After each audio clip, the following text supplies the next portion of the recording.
forums, podcasts, blogs, video blogs is dizzying and seems to grow daily.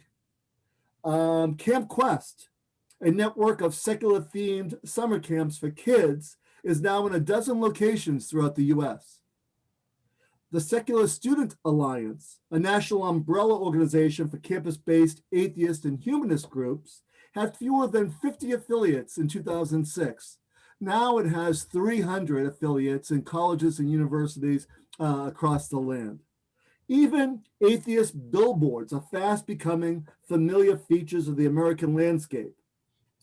Why believe in God? Just be good, for goodness sake, reads one billboard outside of Denver during the Christmas season a few years ago. Quit the church.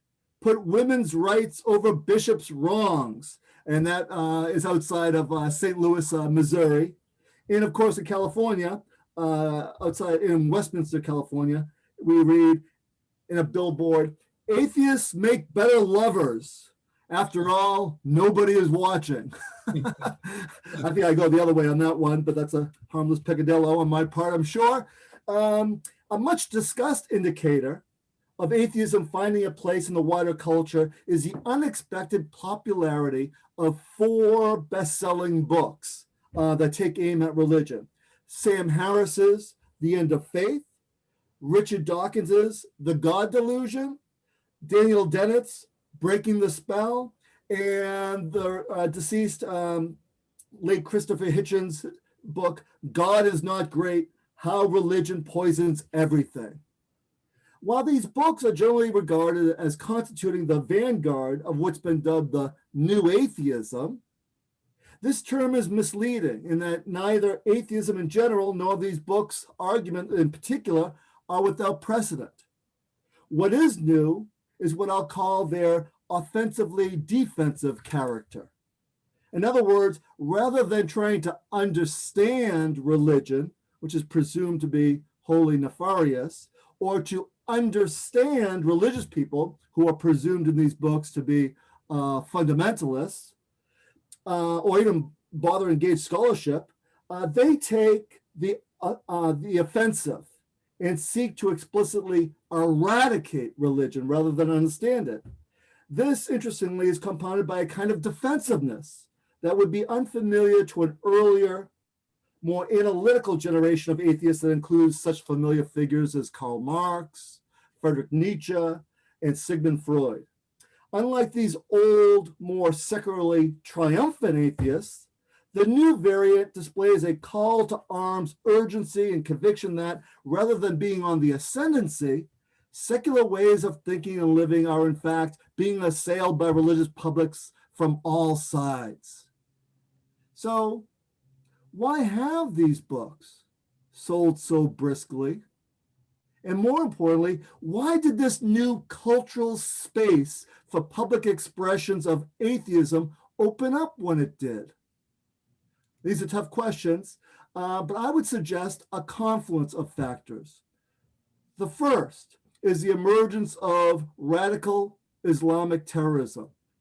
The fact that Sam Harris began writing The End of Faith the day after 9/11 suggests that this event may have had a comparable anti-religious effect on the broader American citizenry.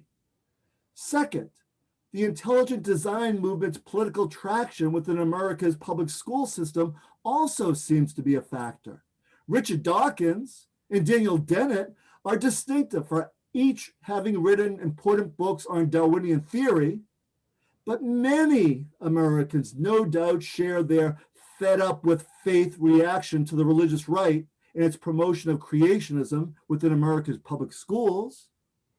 Next, beginning with the baby boomers and gaining steam thereafter, there seems to be a widespread and growing cynicism towards organized religion. Okay. One wonders, for example, if Christopher Hitchens' book's subtitle, How Religion Poisons Everything, not just some things or a lot of things, how this could even seem plausible to Americans were it not for their all too vivid awareness of certain televangelists' financial misdealings, former National Association of Evangelicals President Ted Haggart's troubles concerning drugs and prostitutes, the Catholic Church's most recent sex abuse scandal, religious organizations' opposition to stem cell research and same-sex marriage, and on and on and on. Another factor is likely the end of the Cold War. With the fall of so-called godless communism, expressions of irreligion, while still often stigmatized, no longer smack as thoroughly unpatriotic as they once did. And lastly, the emergence of the internet should be factored in here. Given that atheists have long been a scant, often closeted segment of the American population, it would be difficult to overemphasize this as a factor in helping people to consolidate their identities as atheists by connecting with like-minded others. Thanks to the internet, observed David Silverman, former president of American Atheists, there is no way that a person who is an atheist can think they're alone anymore.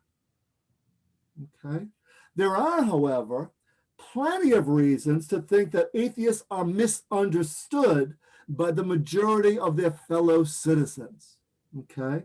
And just by getting a lay of the land here, let me just note that these misunderstandings are based upon hidebound but extremely commonplace presumptions. Okay, let me just delineate a few of them. Okay, just by getting these out of the way. Presumption number one: atheism is simple. Okay, from the Greek for without and theos for God, atheism refers to any worldview that does not include God or gods. Seems simple enough, right? But as is so often the case, things taken to be simple are usually simplified, okay? And this is what we see here. For one thing, the term atheist is negatively defined. We don't have terms like a leprechaunist, or a Bigfootist, because most Americans, even in San Francisco, don't believe in little people guarding pots of gold or an ape-like humanoid roaming the forests of the American Northwest. This isn't true of God, though. Thus, the fact that we've naturalized the term atheism and use it so routinely actually denotes more about what's deemed normative for American society than it says anything meaningful about atheists themselves. Okay? It's also the case that this single term, atheism, can lead one to think that it's a phenomenon that's basically a single, monolithic, simple thing. Whereas in reality, it's incredibly variegated. For instance, while most Americans who identify as atheist become atheist after some religious socialization, this is now changing. Now more and more people are actually born into secular homes. About 11% of Americans are born into secular households. And so they don't even need to become anything. They're just born. That's all they've ever known. And for those who do become atheists, the degree of transformation is also variable. Some people reject a faith in which they had little investment. Others reject a faith that they were deeply invested in. They had been deeply religious before they became atheists. And the distance that people keep from religion varies considerably. For instance, some atheists consider themselves unabashedly secular and perhaps even anti-religious, whereas others consider themselves spiritual but not religious and have a live and let live attitude towards religious people. No problem, okay? And even the level of salience of people's atheism varies. For some people, atheism is a central dimension of their identities, what some people in sociology call a master status, whereas other people merely happen to be atheists and thus think about it as much as they would if they happen to be blue-eyed or they happen to be Sagittarian and so on, okay? So it's quite varied, this seemingly simple thing, okay? No problem? All right, good. Next, another presumption. Let's get these presumptions out of the way, right? Presumption number 2, atheism as new. Okay, I want to be unambiguous about this one. What is new about the new atheism might be its offensively defensive tone, its spate of newly published books, and its newfound hearing within the public square, but it is decidedly not new with respect to its atheism, which is very old and probably as old as religion itself. Okay, I can't go into this in great detail, but let me just say 3 quick things about this. 1, the intellectual roots of atheism in the West are remarkably deep. They reach back at least to the 5th or 6th century BCE, okay? At least that far back. 2, the roots of atheism are surprisingly variegated, okay? And in fact, in my book, I talk about 4 distinctive roots that are thousands of years old. And I call them the empirical root. Let's look at the world disconnected from religion. Just look at it empirically, just the facts, man type. The critical root, let's be critical about religious groups and religious ideas. The agnostic root, I don't know, who's to say? And the imminent root, let's live good, moral, decent lives in a this worldly way, not worry about religious things and so on. So those 4 roots have long histories. And the third thing about this is these 4 roots are still very much alive. They continue, these 4 styles of atheist identity and thinking, they continue to anchor and nourish non-religious sensibilities to this day. You know, it reminds me of that William Faulkner quote, "The past isn't dead. It's not even past." So these long-standing roots, ways of thinking about and consolidating atheist identities are still very much alive today. Okay? So atheism isn't simple. Atheism isn't new. And here's the only hard one, in my opinion. Atheism is not extrinsic. In other words, when I denote that this presumption is false, I'm pointing to the reality that atheism does not come from some outside source. It's very much connected to important developments in Western consciousness and even in the ongoing project of articulating theism itself. Okay?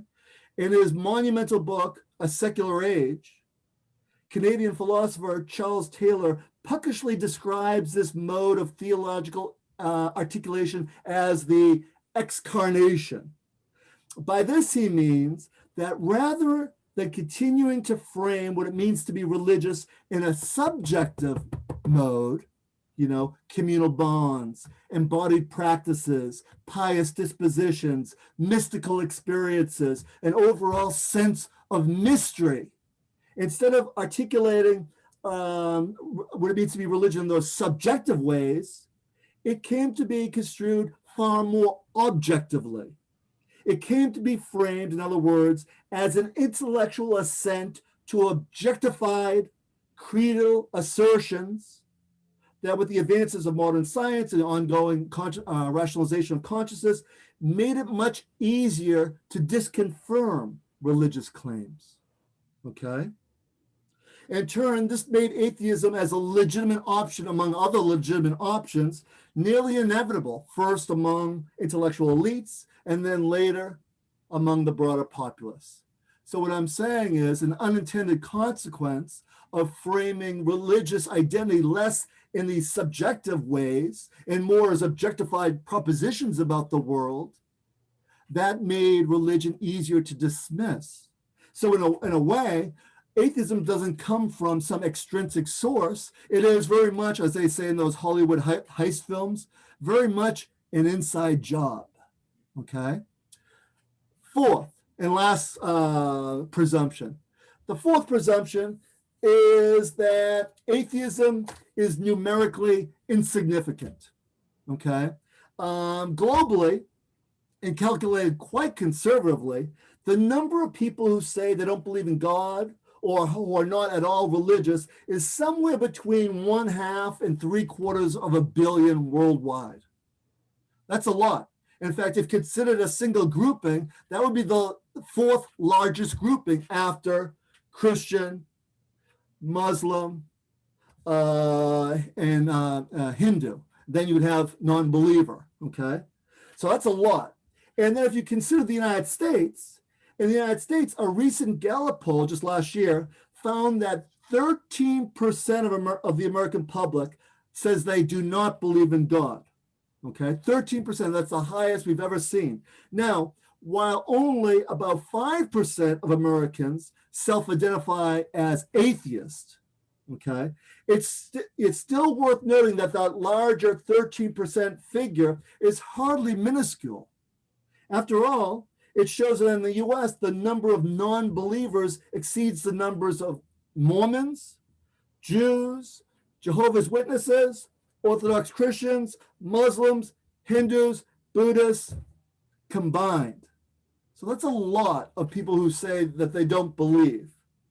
What's more, we also have reason to suspect that this smaller 5% figure of self-identified atheists almost certainly undercounts the present and possibly future number of atheists in the US. So as for the present, there's a social desirability effect that happens when people are asked if they identify as atheists. So in other words, because religious belief in belonging is so normative in this country, there's a tendency to lie in the direction of saying you're not an atheist. So we probably undercount the number of self-identified atheists in polls. And second, with respect to the future, the rise of the nuns, not N-U-N-S, sensible shoe-wearing nuns, the N-O-N-E-S, no religious affiliation. The rise of the nuns could very likely abet the growth of atheism moving forward, okay? So what I mean by that is in 1990, after decades of no change, in 1990, about 7% of the American population said they were a nun, had no religious preference. Now, that's 1990, and usually these trends change with the rapidity of plate tectonics, very slowly. But it was 7% were nuns in 1990. Now, it's about 23%. Which is a large and surprising number. Now note that most of these nuns, probably about 2/3, people who say they have no religious preference, still believe in God. But this is still important for atheism because of a few things. One, their numbers are growing, especially among younger generational cohorts, as you know, people who are parents here. And we can suspect that people distancing themselves from religious traditions will likely mean a waning adherence to the central beliefs carried by those traditions, including belief in God. And then third, when nuns become parents, they don't do a particularly good job socializing their children into religious conviction and commitment and so on, okay? So atheism is not simple. Atheism doesn't come from some outside source. Atheism is, how do I say? It's not new, and atheism is not numerically insignificant. So those are presumptions. I think I'm doing okay for the time. Those are presumptions that are easily dismissible. Okay, but I want to actually go deeper. I actually want to find out more about atheists. And it's funny, John will tell you that all good studies just emerge organically. And that's how this one emerged. I had students that would come up to me and say, hey, Jerome, what is it about all this new atheism stuff, that I'm reading? And I thought, wow, I don't know, which is the three most important words in sociology. I don't know. And so I started to read these books. And then I started to teach this awesome class called The New Atheism in American Culture. And people took the class, but I remember, this was the first time I taught this class, and I've taught it 3 times since then. But anyway, we read Richard Dawkins and Christopher Hitchens. We read books about atheists and politics. We read atheists and philosophy. We read all sorts of cool stuff on atheism. And then about 2/3 of the way through that class, one of my students, who I'll call Stephen, that's not his real name, it's a pseudonym, he said, he identified as atheist himself. He said, I really love this class, and I love all the reading about these, atheist polemicists and atheist philosophers and atheist political pundits and all this kind of stuff. But he says to me and to the rest of the class, where the hell's everybody else? And I thought to myself, he's right, because we were just reading the tip of the iceberg atheists, people who write books and people who are quite visible. And I thought to myself, where the hell is everybody else? And so we weren't reading about underneath the water, the rest of the iceberg, Joe and Josephine Schmo atheist, So I started to research. So I went to atheist meetup groups, and I went to atheist lectures, and I went to atheist conferences, and I went to atheist, I even went to the San Francisco Atheist Film Festival. But guess what I noticed?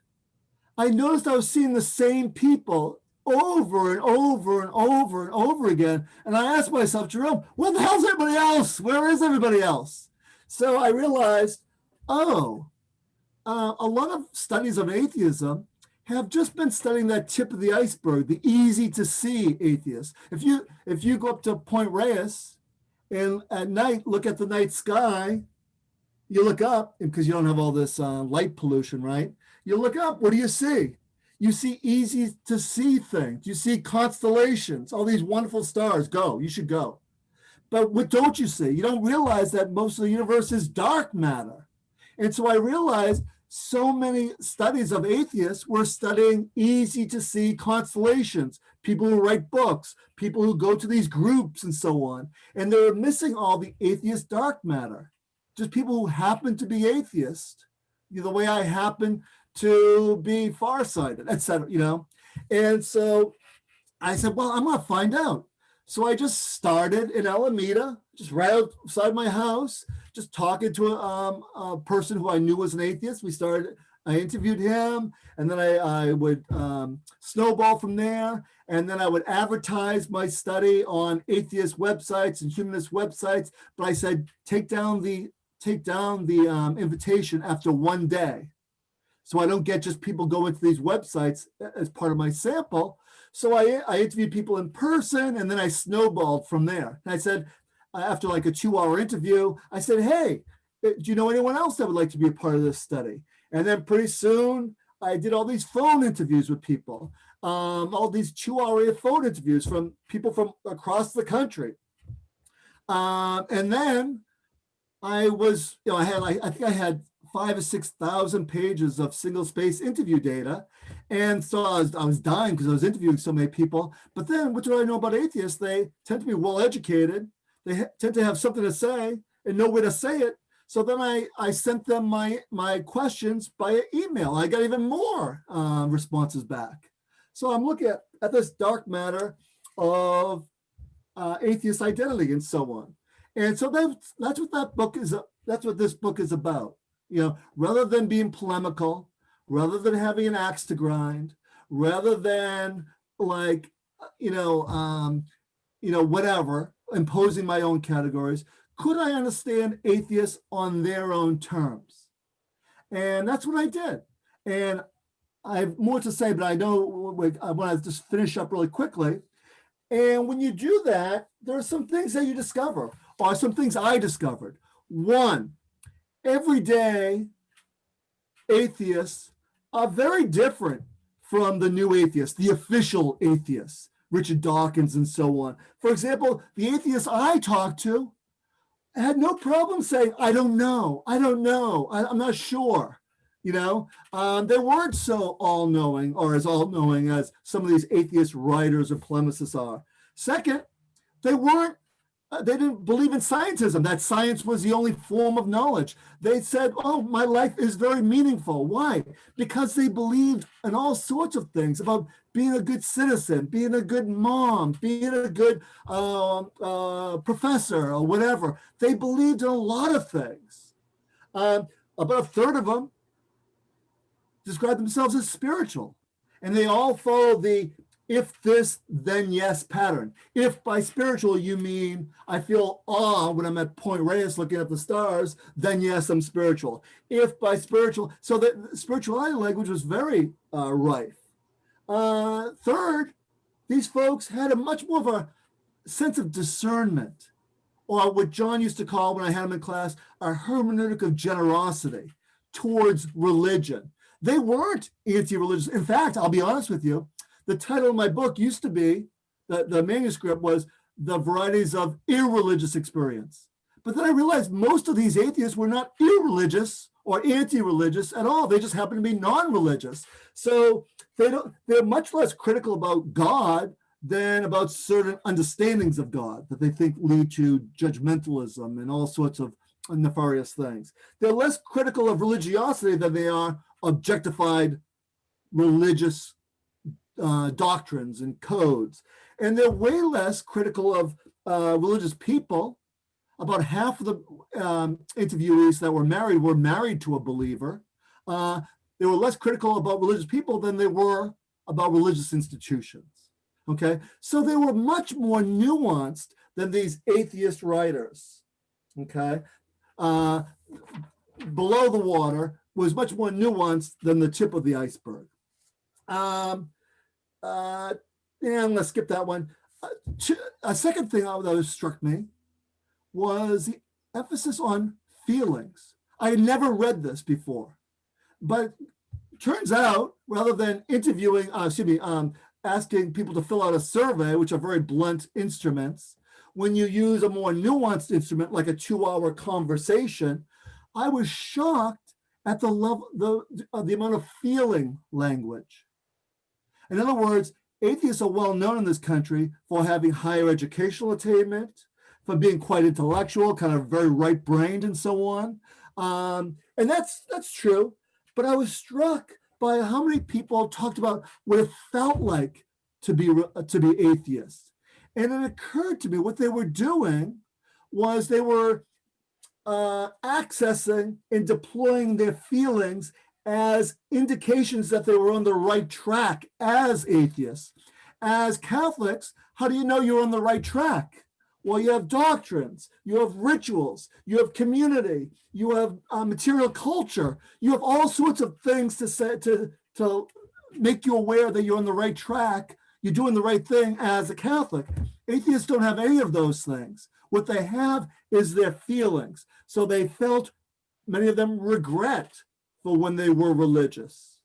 They feel free now, and they feel a sense of profound responsibility for carving out as yet unscripted lives. And they feel a sense of gratitude. So my point is that these feelings become a kind of affective affirmation that they are on living good, decent, moral, generative lives as atheists. Last one, and this was really quite shocking to me. I think it's really important to stop framing atheists in negative terms. Abandoning religion, not believing, without faith. Okay? One of the things that John taught me when I was his student, he taught me that the hardest thing in sociology was to practice what the great sociologist Max Weber called Verstehen. And that is a German word that you probably know, means understanding. But as John taught me, Weber meant it was a deep, empathetic understanding of the other on the other's own terms. And so when you do that, you realize that atheists are not necessarily rejecting something, but they're affirming something else. Okay? So for example, when we talk about non-combatants, we don't think of non-combatants as just sitting around not waging war. and just doing that. Or when we think about the unemployed, we don't think about just people sitting around not having jobs. People are doing other things. And the same is true of atheists. It's not necessarily that they're rejecting the comforts of religion, but they're pursuing lives of integrity. They're pursuing lives of open-mindedness. They're pursuing lives of responsibility and gratitude. So rather than imposing religious categories on them and saying that they're not doing those things, can we let go of our own categories and understand the other on the other's own terms and realize, no, they're doing something else. So it's too bad. I mean, it's very easy to write off the new atheist writers because they are polemical and they are really black and white. But it's too bad that everyday atheists are kind of like guilty by association, because everyday atheists are much grayer. And I actually think they have a lot to teach us. Because when one practices Verstehen and one casts them in non-stereotypical ways, it acknowledges their real critiques of religion and sees them as gravitated towards lives of generativity and positive aspirations, then they really have a lot that's worth listening to. I don't want to read Hitchens again or Dawkins again, but I'll sit down and talk to an atheist every day of the week. And so I actually think if they help us to engender deeper conversations about faith and doubt, belief and unbelief, our incessant urge to profane the sacred and sacralize the profane, I think that atheists, if we look at them that way, they will, as my student Stephen said in that class, be a real blessing to religious people, because they'll allow us to get outside of our own categories, which after all are only categories and not always that to which transcends those categories, namely God. So I've learned a lot by paying attention to these folks. I hope you've learned something from this reporting on that. But in any case, I'd be happy to answer whatever questions you have, or just have a cool conversation as usual whenever I go to this church. Thank you. My pleasure. If I may, Jerome, I'm listening to you, and throughout your talk, I was getting the message that you equate not being involved with religion as atheists. I kept hearing you say they're non-religious, they're atheists. They're non-religious, they're atheists. Are you saying that because a person is not adhering to a religion, that they rejected the idea of God, or what? I'm thinking of Buddhism, which is basically what, agnostic towards God, that they follow what you said, you live a good life. So I'm kind of, that's what I heard, this back and forth that if you're not religious, you're atheist. Maybe you can help me understand that one. I think I can, George. That's a great question. You know, for a half-hour talk, I can only do so much, but I actually address this in my book, if I may say so, at a bookstore near you. Make a great stocking stuffer for your large extended Catholic family. But anyway, George is exactly right. When it comes to, well, one, there are a lot of non-theistic religions, say Buddhism, certain variants of Buddhism, absolutely non-theistic. There's no doubt about it. But even in the whole secular world, you could think of, well, there's the nuns, or the culturally religious, or people who identify as agnostic. And so it's a large universe of other religious groups, or non-theistic religious groups, and then non-religious groups. So, but what I wanted to do with my book was take the seemingly simplest element, atheists, people who identify as atheists. So those are not just, I mean, there are nuns, culturally religious, people who call themselves secular, people who call themselves spiritual but not religious, all those folks. I'm not writing about all those folks. I'm just focusing on that one small group that self-identifies as atheist. And the reason why I did that because I wanted to take the seemingly most simple, seemingly most unified, seemingly most basic group, but then show how much variation is within that as well. So So that's a really good question, George.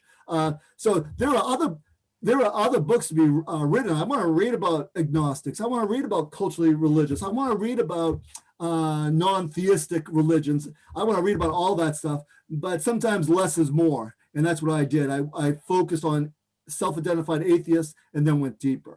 But that's still, these are really valuable things to talk about and write about. Thanks, George. Thank you. I have a question. What percent of people who identify themselves as atheists or a similar category are converts?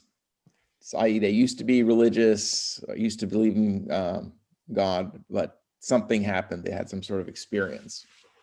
Yeah, that's it. Well, okay. Well, it depends. You talk about the United States. Paul, I was going to write a book on comparing atheists in U.S., Canada, and France, because it matters what kind of society you're coming from, more of a Protestant, more of a Catholic, more of a secular society, and so on. But in the United States, in the U.S., to answer your question, almost all, almost 90% of people who identify as atheists had some kind of religious socialization. And I talk about that in, I can't remember which chapter, I think it was an early chapter, different ways of becoming atheists. For some, it was an event that happened, death of a loved one or something that they couldn't put together. And for others, it was like, no, it was a slow growth. I just matured to be the person I was meant to be. And then for some, these events, all this growth was modest. For others, this growth or these events were cataclysmic. They really had to think it through. So there's no one way entry point. Like there's no one way of converting to anything. Pacifism, veganism, whatever. You know what I mean?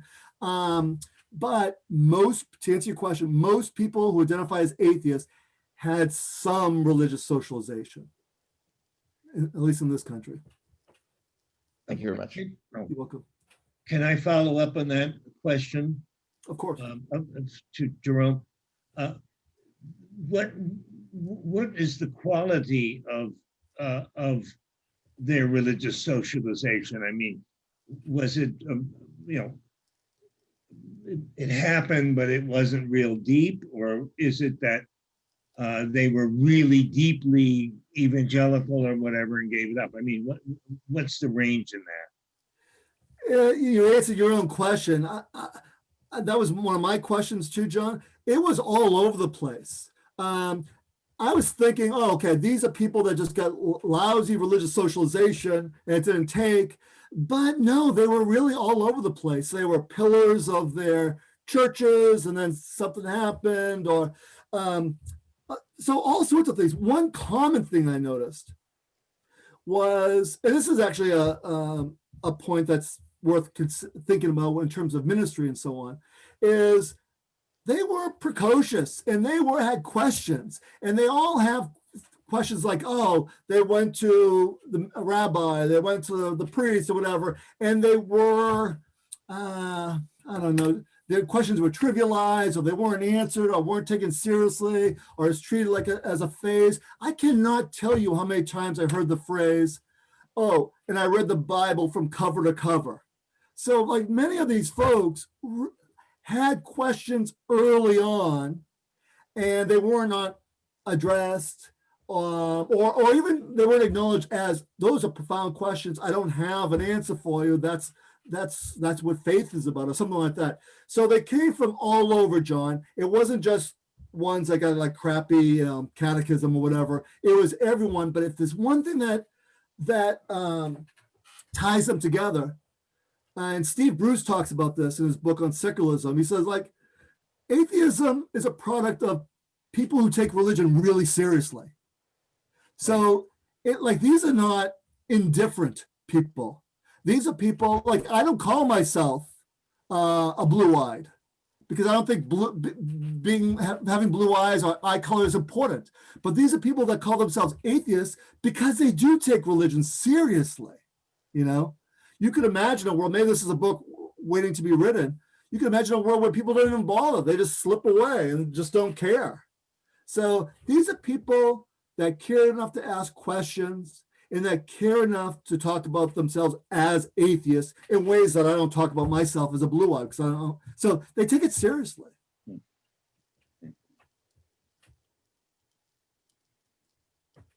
Anyone else?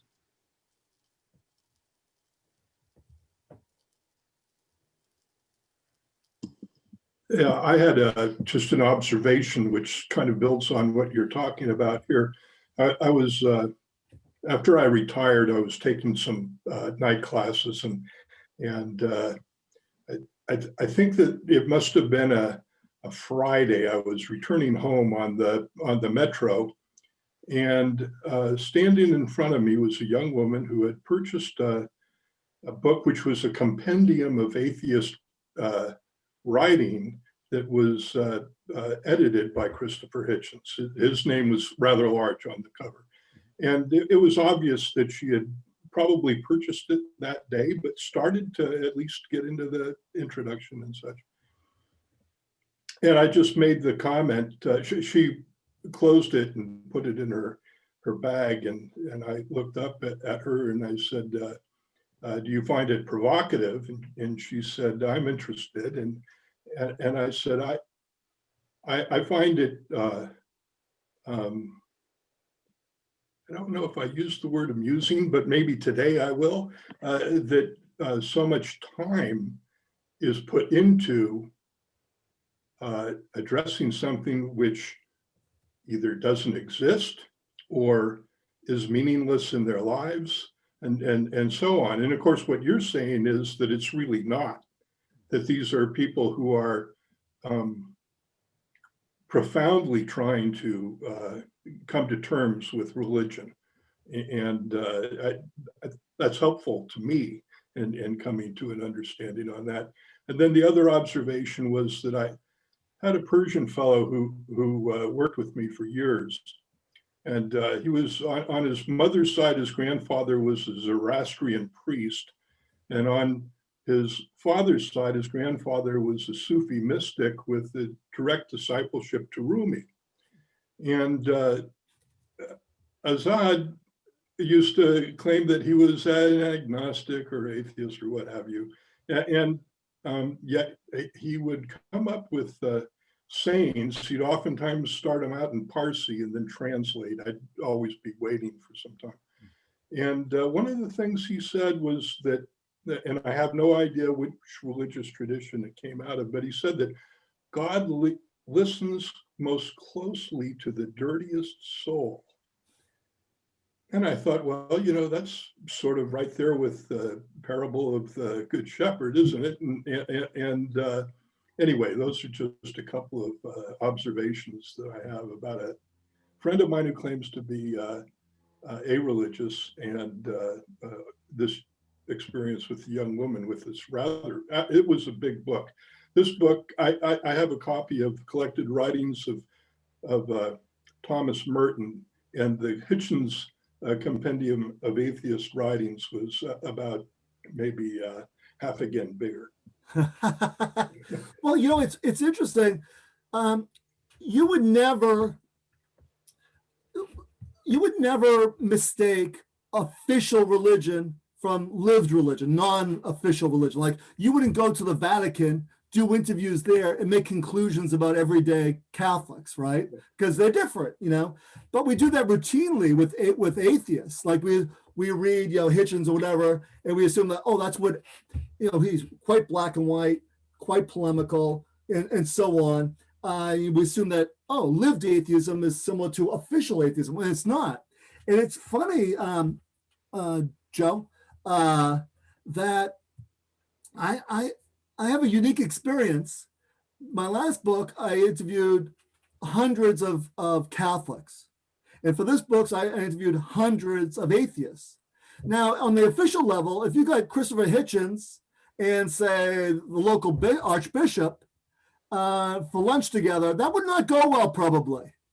But any one of the Catholics could have a wonderful conversation with any one of the atheists I interviewed, you know? So at the lived level, and there's a lot in common. You know, it gets less black and white and more gray.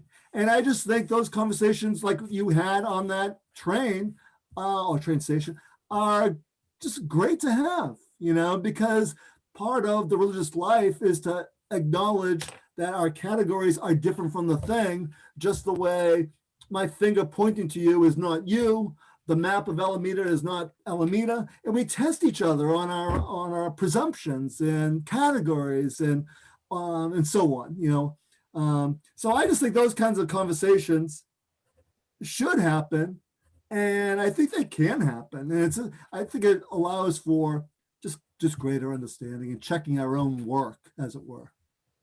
Well, I was also, I read a lot of Hitchens. I kind of drawn to the term contrarianism, you know, that just had an appeal. And two short essays. He did a lot of critiques of individual people.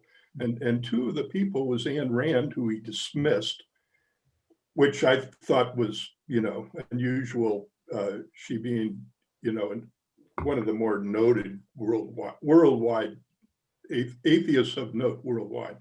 And the other was Mother Teresa. And this criticism of Mother Teresa kind of hinged on the fact that she was having what he seemed to think was a crisis of faith because she did not feel the presence of God for a period of time in her life. And my response to that was, yet she continued to do his work. And that to me was, you know, miracle enough for her being considered for sainthood. And anyway, I find your presentation here today, I was surprised by it. I think I had read it not as non-religious experience, but religious experience, and I am delightfully surprised. Thank you, Joe. Yeah. I'd like to share an observation. My husband is a non-believer, and together we attended a good friend's daughter's bat mitzvah at a synagogue here in San Francisco. And we prayed for different groups during the service. And one of the groups that they routinely pray for is non-believers. And my husband said, wow, this is the first time I have felt welcomed in a house of worship. Interesting. Yeah, I mean, it's just a good story about needing to get close up. So when Joe was talking about Christopher Hitchens, who I love, he's a beautiful writer. I just think he's a wonderful, wonderful writer. But anyway, he's distanced from religion. So he thinks, if like with Mother Teresa, if you have doubts, that's non-religious somehow, because he has this package of religion. People believe in the same thing 24/7, the same way, all this kind of stuff. Whereas the religious life is messier and grayer and more capacious than that. And we do the same thing with atheists. Atheists could never be married to a religious person because atheists are just like anti-religious and, you know, anti anything but science and so on. But then just same with believers, when you get close up to non-believers, you realize they're messy and gray and complicated. We simplify too much. And because we sometimes I think we want stereotypical access to other people just to confirm our own suppositions about them, rather than getting close up and having more granular understanding of people. I think it's very intimate and wonderful. And probably John will tell you the same thing, but it's amazing. Whenever I interview people, they love it. I mean, you know, atheists, religious people, whatever, and they give me a hug and they like, you know, like they want to call and hang out. It just tells you, well, one, I'm a nice person, but it just tells you how rare it is in our society that people can actually sit down and have real conversations about real things that really matter, you know? so much of our society is in a hurry and so superficial and all this kind of stuff. But there's a real hunger there just to talk at that deeper level. Right. Thank you, Jerome, so much for joining us today. I noticed we're almost at noon. Oh. So do you have a copy of your book with you? Could you hold it up? Hang on one sec. Okay. Hang on. Yeah, I got it right here. Great. Ta-da. Great.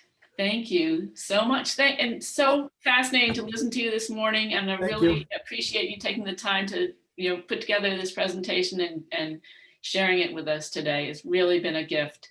And No, actually, it's a gift for me to be able to talk to such nice people and smart people. And thank you. I really appreciate it, Lucy and John and Joe and Paul and everybody else. It's really wonderful to be able to have a conversation like this. thank you. We have a tradition at the end of our Zoom hospitality of saying the Our Father together. And we ask everyone if they're willing to unmute their